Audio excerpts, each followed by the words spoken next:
नमस्कार खबरों के इस बुलेटिन में थोड़ा स्वागत है। मैं हाँ तरनजीत कौर। पहला पेश ने चुनिया खबर। पीएम मोदी के ऐलान तो बाद एक्शन विच केंद्र सरकार। कानून मंत्रालय वालों वक्-वक् सूबਿਆਂ ਦੇ हाई कोर्ट ਨੂੰ लिखी गई चिट्ठी। 4 ਥਾਵਾਂ ਤੇ फास्ट ट्रैक कोर्ट का किया जाएगा गठन। वक्-वक् ਧਿਰਾਂ ने प्रधानमंत्री के फैसले का किया स्वागत।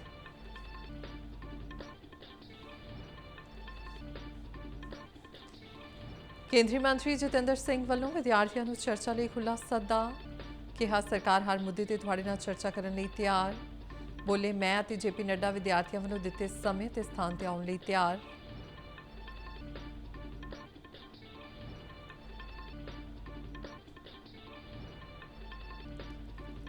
जेपी नड्डा वालों नीट पेपर मुद्दे ते विरोधियों ते सियासत करन दा इल्जाम।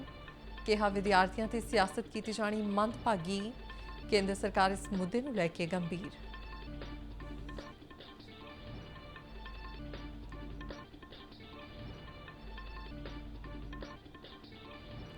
हुशियारपुर में शीडी की वड्डी कार्रवाई। मुहल्ला सुखियाबाद विखे एक घर विच कीती रेड। लुधियाना नाल संबंधित दस्सिया जा रहा घर विच रहिंदा व्यक्ति।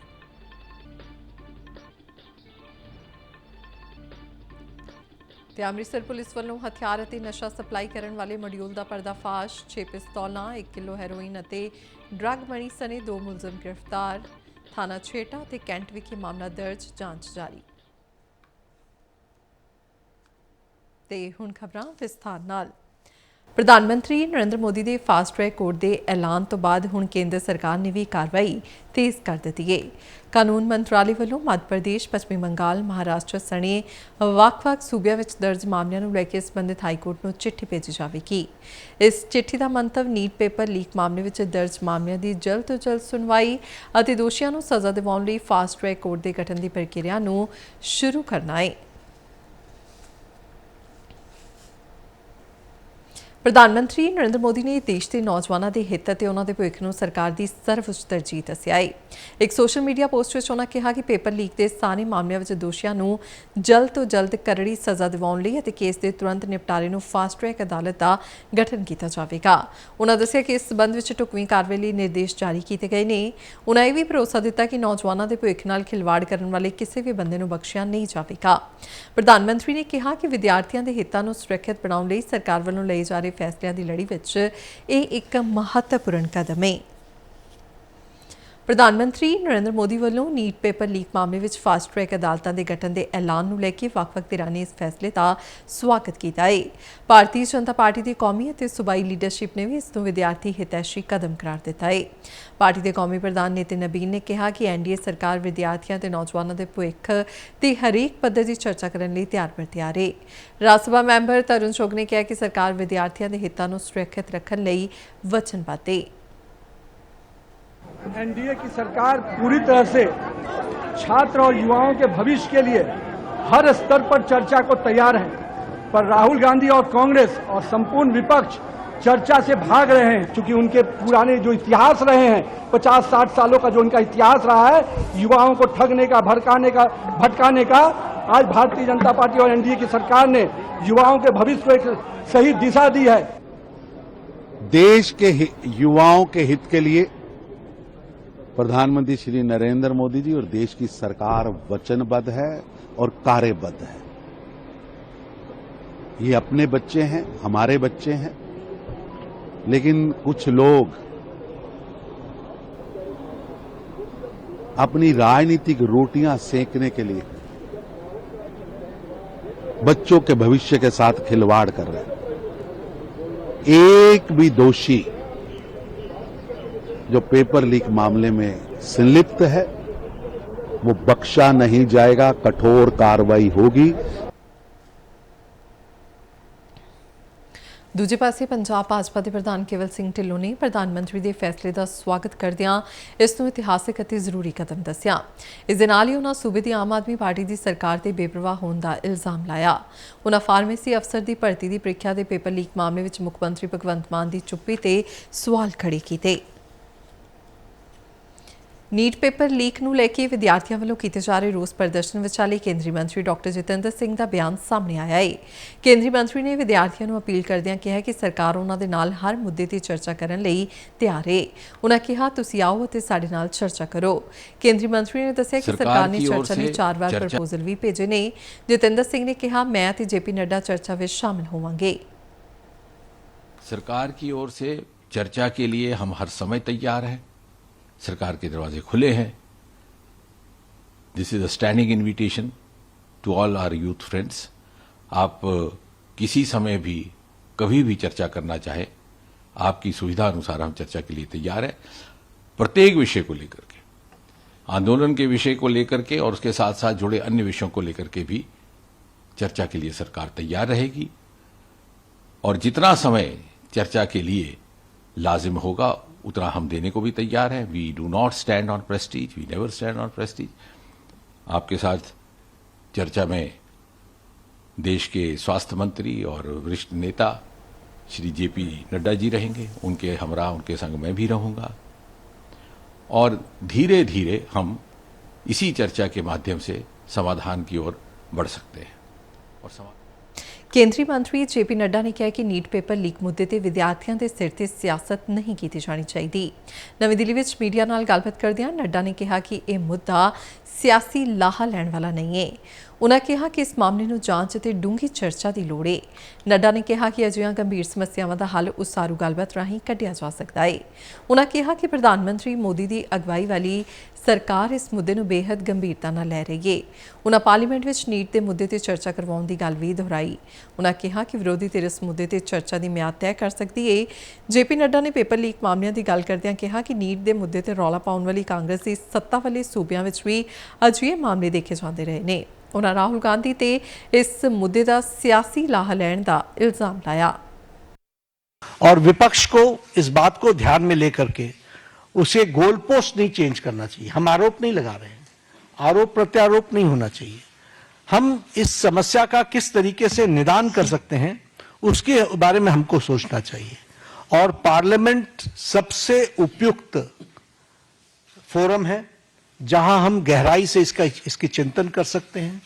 ड्यूरेशन विपक्ष तय करे और उसमें हर एक एस्पेक्ट्स के बारे में चर्चा हो और हम कोई ठोस नीति लेकर के आए, क्योंकि बच्चे कोई हमारे हैं आपके हैं, वो देश के भविष्य हैं और देश के भविष्य की चिंता करना हमारी जिम्मेवारी है और हमारी जिम्मेवारी में सरकार के साथ साथ विपक्ष की जिम्मेवारी भी है। इसलिए विपक्ष भी अपनी जिम्मेवारी को निभाए और हम सब साथ मिलकर इसका समाधान करें। विदेश मंत्री डॉक्टर एस जयशंकर ने फिलीपींस की राजधानी मनीला में हुई 33वीं आसियान खेतरी फोरम मंत्री पद्धरी बैठक में शिरकत की। उन्होंने हिंद प्रशांत खेतर की सुरक्षा, अतवाद, साइबर अपराध और मसनूई बुद्धि नाल जुड़े मुद्दों ते भारत का पक्ष रखा। जयशंकर ने कहा कि मौजूदा गुंझलदार हालातों में हिंद प्रशांत खेतर नाल संबंधित सियासी और सुरक्षा मुद्दों ते विचार वटांदरे दी इस फोरम की भूमिका बहुत महत्वपूर्ण है। उन्होंने अतवाद खिलाफ जीरो टॉलरेंस की वकालत करदियां कहा कि अतवादी कार्रवाइयां के नतीजे जरूर निकलने चाहिए ने ते अतवादी पुश्तपनाही नूं रोकना समय दी लोड़ है। In this era of volatility and disruption, the most visible stress is on supply chains. Energy, food and health security can no longer be taken for granted. Because we are all so dependent on maritime trade, that too could become a source of anxiety. Observing international law in that regard is therefore vital. 2026 Punjab Bhajpa के senior आगू और साबका प्रधान सुनील जाखड़ ने पंजाब की सत्ताधारी आम आदमी party के सूबे की सियासत में अपराधिक तत्वों को शामिल करने का इल्जाम लाया है। चंडीगढ़ में एक प्रेस कॉन्फ्रेंस दौरान उन्होंने संगठित अपराध खिलाफ सूबा सरकार की कार्रवाई ते सवाल खड़े किए। उन्होंने कहा कि एक पासे तो मुख्यमंत्री भगवंत मान की सरकार गैंगस्टरों के खिलाफ ऑपरेशन प्रहार चला रही है, जबकि दूजे पासे पिछले दरवाजियों सियासत में उन्होंने एंट्री करवा रही है। जाखड़ ने कहा कि सत्ताधारी पार्टी लोगों का साथ गवाउण तो बाद हुण वोटरां दा भरोसा जितण दी बजाए उन्होंने डराउण धमकाउण ते उतर आई है। ਇਹਦੇ ਨਾਲ जुड़े बहुत ही फंडामेंटल सवाल है ਜਿਹੜੇ ਚੱਕਣ ਦੀ ਲੋੜ ਹੈ। ਆ ਕੱਲੇ बीजेपी ਦਾ ਮਸਲਾ ਜਾਂ ਸੁਨੀਲ ਜਾਖੜ ਦਾ ਮਸਲਾ ਨਹੀਂ, ਆ ਕੱਲੇ ਕਾਦੀਆਂ ਦਾ ਨਹੀਂ, ਆ ਮਸਲਾ ਕੋਈ ਕੱਲੇ ਕਪੂਰਥਲੇ ਦਾ ਨਹੀਂ। ਦਿਸ ਰਿਲੇਟਸ ਟੂ ਪੰਜਾਬ। ਆ ਮਸਲਾ ਪੰਜਾਬ ਦਾ ਹੈ ਸਭ। ਦੋ ਗੱਲਾਂ ਨਿਕਲ ਕੇ ਸਾਹਮਣੇ ਆਈਆਂ। ਇੱਕ ਤਾਂ ਕ੍ਰਿਮੀਨਲਾਈਜੇਸ਼ਨ ਆਫ ਪੋਲਿਟਿਕਸ। ਸਰਕਾਰਾਂ ਗੁੰਡਾਗਰਦੀਆਂ ਕਰਦੀਆਂ, ਪਰ ਗੁੰਡਿਆਂ ਨੂੰ ਇੰਡਕਟ ਕਰਕੇ ਗੁੰਡਿਆਂ ਦੇ ਰਸਤੇ ਗੁੰਡਾਗਰਦੀ ਕਰ ਰਹੇ ਹੈ। ਆ ਇਸ ਕਦਰ ਮੈਂ ਨਹੀਂ ਆਪਣੀ ਜ਼ਿੰਦਗੀ 'ਚ ਦੇਖਿਆ। ਹੁਸ਼ਿਆਰਪੁਰ ਦੇ ਮੁਹੱਲਾ ਸੁਖਿਆਬਾਦ ਵਿੱਚ ਅੱਜ ਸਵੇਰ ਤੋਂ ਹੀ ਈਡੀ ਵੱਲੋਂ ਛਾਪੇਮਾਰੀ ਕੀਤੇ ਜਾਣ ਦੀ ਖਬਰ ਸਾਹਮਣੇ ਆਈ ਹੈ। ਦੱਸਿਆ ਜਾ ਰਿਹਾ ਹੈ ਕਿ ਸਵੇਰੇ ਤੋਂ ਹੀ ਈਡੀ ਦੀਆਂ ਟੀਮਾਂ ਇੱਕ ਘਰ ਵਿੱਚ ਮੌਜੂਦ ਨੇ ਅਤੇ ਜਾਂਚ ਜਾਰੀ ਹੈ। ਹਾਲਾਂਕਿ ਅਧਿਕਾਰੀਆਂ ਵੱਲੋਂ ਇਸ ਸੰਬੰਧੀ ਅਜੇ ਤੱਕ ਕੋਈ ਅਧਿਕਾਰਕ ਜਾਣਕਾਰੀ ਸਾਂਝੀ ਨਹੀਂ ਕੀਤੀ ਗਈ। ਸੂਤਰਾਂ ਮੁਤਾਬਕ ਛਾਪੇਮਾਰੀ ਦੌਰਾਨ ਸਥਾਨਕ ਪੁਲਿਸ ਦਾ ਸਹਿਯੋਗ ਵੀ ਲਿਆ ਗਿਆ ਹੈ। ਸਦਰ ਥਾਣਾ ਪੁਲਿਸ ਅਤੇ ਮਹਿਲਾ ਪੁਲਿਸ ਕਰਮਚਾਰੀਆਂ ਨੂੰ ਵੀ ਮੌਕੇ ਤੇ ਤਾਇਨਾਤ ਕੀਤਾ ਗਿਆ ਹੈ। ਜਾਣਕਾਰੀ ਅਨੁਸਾਰ ਜਿਸ ਘਰ ਵਿੱਚ ਰੇਡ ਕੀਤੀ ਗਈ ਹੈ ਉਹ ਗੋਪਾਲ ਨਾਮਕ ਨੌਜਵਾਨ ਦਾ ਦੱਸਿਆ ਜਾ ਰਿਹਾ ਹੈ, ਜੋ ਕਿ ਲੁਧਿਆਣਾ ਦੇ ਕਾਰੋਬਾਰੀ ਕੋਲ ਡਰਾਈਵਰ ਵਜੋਂ ਕੰਮ ਕਰਦਾ ਹੈ। ਅੰਮ੍ਰਿਤਸਰ ਪੁਲਿਸ ਨੇ ਵੱਡੀ ਕਾਰਵਾਈ ਕਰਦਿਆਂ ਸਰਹੱਦ ਪਾਰੋਂ ਗੈਰ ਕਾਨੂੰਨੀ ਹਥਿਆਰਾਂ ਤੇ ਨਸ਼ੀਲੇ ਪਦਾਰਥਾਂ ਦੀ ਤਸਕਰੀ ਕਰਨ ਵਾਲੇ ਮੋਡਿਊਲ ਦਾ ਪਰਦਾਫਾਸ਼ ਕੀਤਾ ਹੈ। ਪੁਲਿਸ ਨੇ ਇਸ ਮੋਡਿਊਲ ਦੇ 2 ਮੈਂਬਰਾਂ ਨੂੰ ਗ੍ਰਿਫਤਾਰ ਕੀਤਾ ਹੈ। ਇਨ੍ਹਾਂ ਮੁਲਜ਼ਮਾਂ ਕੋਲੋਂ 6 ਪਿਸਤੌਲਾਂ, 1 ਕਿਲੋ ਹੈਰੋਇਨ, 1 ਕਿਲੋ ਅਫੀਮ ਅਤੇ 10,000 ਰੁਪਏ ਦੀ ਡਰੱਗ ਮਨੀ ਵੀ ਬਰਾਮਦ ਕੀਤੀ ਗਈ ਹੈ। ਮੁੱਢਲੀ ਜਾਂਚ ਤੋਂ ਪਤਾ ਲੱਗਿਆ ਕਿ ਦੋਸ਼ੀ ਸਰਹੱਦ ਪਾਰ ਬੈਠੇ ਇੱਕ ਵਿਦੇਸ਼ੀ ਹੈਂਡਲਰ ਦੇ ਸੰਪਰਕ ਵਿੱਚ ਸਨ। ਫਿਲਹਾਲ ਪੁਲਿਸ ਨੇ ਥਾਣਾ ਛੇਟਾ ਅਤੇ ਕੈਂਟ ਅੰਮ੍ਰਿਤਸਰ ਵਿਖੇ FIR ਦਰਜ ਕਰ ਲਈ ਹੈ ਅਤੇ ਮਾਮਲੇ ਦੀ ਅਗਲੀ ਜਾਂਚ ਕੀਤੀ ਜਾ ਰਹੀ ਹੈ। 6 ਸੋਫਿਸਟੀਕੇਟਡ ਵੈਪਨਸ ਅਸੀਂ ਰਿਕਵਰ ਕੀਤੇ, ਪਿਸਟਲਸ, 1 kg ਪਲੱਸ ਹੀਰੋਇਨ ਤੇ 1 kg ਪਲੱਸ OPM ਰਿਕਵਰ ਕੀਤੀ ਗਈ ਹੈ। 2 ਦੋਸ਼ੀ ਇਹਦੇ ਵਿੱਚ ਗ੍ਰਿਫਤਾਰ ਕੀਤੇ, ਦੋਨੋਂ ਤਰਨਤਾਰਨ ਡਿਸਟ੍ਰਿਕਟ ਨੂੰ ਬਿਲੋਂਗ ਕਰਦੇ ਆ ਔਰ ਕ੍ਰਾਸ ਬਾਰਡਰ ਜਿਹੜਾ ਸਮਗਲਿੰਗ ਦਾ ਇਹ ਇੱਕ ਕਾਰਟਲ ਹੈ ਉਹ ਪੂਰਾ ਬਸਟ ਕੀਤਾ ਗਿਆ। ਇਹਦੇ ਜਿਹੜੇ 2 ਬੰਦੇ ਗ੍ਰਿਫਤਾਰ ਹੋਏ, ਇੱਕ ਜੋਗਾ ਸਿੰਘ ਹੈ, ਦਲ ਪਿੰਡ ਖਾਲੜਾ ਪੁਲਿਸ ਸਟੇਸ਼ਨ ਤਰਨਤਾਰਨ ਦੇ ਵਿੱਚ, ਔਰ ਦੂਸਰਾ ਹੈਗਾ ਮਨਪ੍ਰੀਤ ਸਿੰਘ, ਇਹ ਕੱਲਾ ਪਿੰਡ ਹੈਗਾ ਭਿੱਖੀਵਿੰਡ ਦੇ ਵਿੱਚ ਤਰਨਤਾਰਨ। ਭਾਰਤ ਸਰਕਾਰ ਦੀ ਅੰਕੜਾ ਅਤੇ ਪ੍ਰੋਗਰਾਮ ਅਮਲ ਮੰਤਰਾਲਾ ਅਧੀਨ ਆਉਂਦੇ ਰਾਸ਼ਟਰੀ ਅੰਕੜਾ ਦਫ਼ਤਰ ਦੇ ਖੇਤਰੀ ਦਫ਼ਤਰ ਜਲੰਧਰ ਵੱਲੋਂ ਇਨਕਾਰਪੋਰੇਟਡ ਸੇਵਾ ਖੇਤਰ ਦੇ ਉਦਮਾਂ ਦੇ ਸਾਲਾਨਾ ਸਰਵੇਖਣ ਸੰਬੰਧੀ ਇੱਕ ਵਿਸ਼ੇਸ਼ ਜਾਗਰੂਕਤਾ ਕੈਂਪ ਦਾ ਆਯੋਜਨ ਕੀਤਾ ਗਿਆ। ਇਸ ਕੈਂਪ ਵਿੱਚ ਜਲੰਧਰ ਅਤੇ ਕਪੂਰਥਲਾ ਜ਼ਿਲ੍ਹਿਆਂ ਦੇ GSTN ਡੇਟਾਬੇਸ ਅਧੀਨ ਰਜਿਸਟਰਡ ਸੇਵਾ ਖੇਤਰ ਦੀਆਂ ਉਦਯੋਗਿਕ ਇਕਾਈਆਂ ਦੇ ਨੁਮਾਇੰਦਿਆਂ ਨੇ ਭਾਗ ਲਿਆ। ਕੈਂਪ ਦਾ ਉਦਘਾਟਨ ਕਰਦਿਆਂ ਖੇਤਰੀ ਮੁਖੀ ਅਤੇ ਡਾਇਰੈਕਟਰ ਪਲਵੀ ਅਗਰਵਾਲ ਸ਼੍ਰੀਵਾਸਤਵ ਨੇ ਦੱਸਿਆ ਕਿ ਇਸ ਕੈਂਪ ਦਾ ਮੁੱਖ ਮੰਤਵ ਸੇਵਾ ਖੇਤਰ ਨਾਲ ਜੁੜੇ ਉਦਮੀਆਂ ਨੂੰ ਆਪਣਾ ਸਹੀ ਡੇਟਾ ਜਿਵੇਂ ਕਿ gross value addition, capital formation ਅਤੇ ਰੋਜ਼ਗਾਰ ਨਾਲ ਸੰਬੰਧਿਤ ਅੰਕੜੇ ਬੈਲੈਂਸ ਸ਼ੀਟ ਮੁਤਾਬਿਕ ਵੈਬ ਪੋਰਟਲ ਤੇ ਖੁਦ ਅਪਲੋਡ ਕਰਨ ਲਈ ਪ੍ਰੇਰਿਤ ਅਤੇ ਜਾਗਰੂਕ ਕਰਨਾ ਹੈ। ਉਨ੍ਹਾਂ ਕਿਹਾ ਕਿ ਸਹੀ ਅਤੇ ਪਾਰਦਰਸ਼ੀ ਡੇਟਾ ਦੀ ਮਦਦ ਨਾਲ ਸਰਕਾਰ ਨੂੰ ਭਵਿੱਖ ਵਿੱਚ ਦੇਸ਼ ਦੀਆਂ ਆਰਥਿਕ ਨੀਤੀਆਂ ਬਣਾਉਣ ਵਿੱਚ ਆਸਾਨੀ ਹੋਵੇਗੀ, ਜੋ ਉਦਯੋਗਾਂ ਦੇ ਵਿਕਾਸ ਅਤੇ ਦੇਸ਼ ਦੀ ਆਰਥਿਕ ਤਰੱਕੀ ਵਿੱਚ महत्वपूर्ण योगदान पावेगी। इनकॉर्पोरेटेड सर्विस सेक्टर हेतु डाटा एकत्रित करने के लिए आज वेरियस इंडस्ट्रीज यूनिट्स जो कि सर्विस सेक्टर से कार्य कर रही हैं उनको आमंत्रित किया गया है। आज एक दिन की वर्कशॉप क्षेत्रीय कार्यालय जलंधर में ऑर्गेनाइज की गई है ताकि यूनिट्स जो हैं अपना data regarding their GVA production, their capital formation and there employment regarding data जो है वो सरकार को मुहैया करा सकें, क्योंकि इस पोर्टल में यूनिट्स को अपना डाटा खुद भरना चाहिए अपनी बैलेंस शीट के अनुसार, ताकि वो उसका बाइफर्केशन बहुत अच्छे तरीके से कर पाए।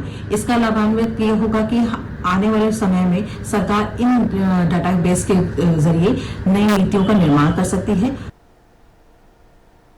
ਖਬਰਾਂ ਦੇ ਬੁਲੇਟਿਨ ਸਾਡੇ ਦਰਸ਼ਕ DD ਨਿਊਜ਼ ਪੰਜਾਬ ਦੇ YouTube channel, Facebook page, Instagram ਅਤੇ ਸੋਸ਼ਲ ਮੀਡੀਆ ਪਲੇਟਫਾਰਮ X ਤੇ ਵੀ ਦੇਖ ਸਕਦੇ ਨੇ। ਇਸ ਦੇ ਨਾਲ ਹੀ ਖਬਰਾਂ ਦਾ ਬੁਲੇਟਿਨ ਖਤਮ ਹੁੰਦਾ ਹੈ। ਇਜਾਜ਼ਤ ਦਿਓ, ਨਮਸਕਾਰ।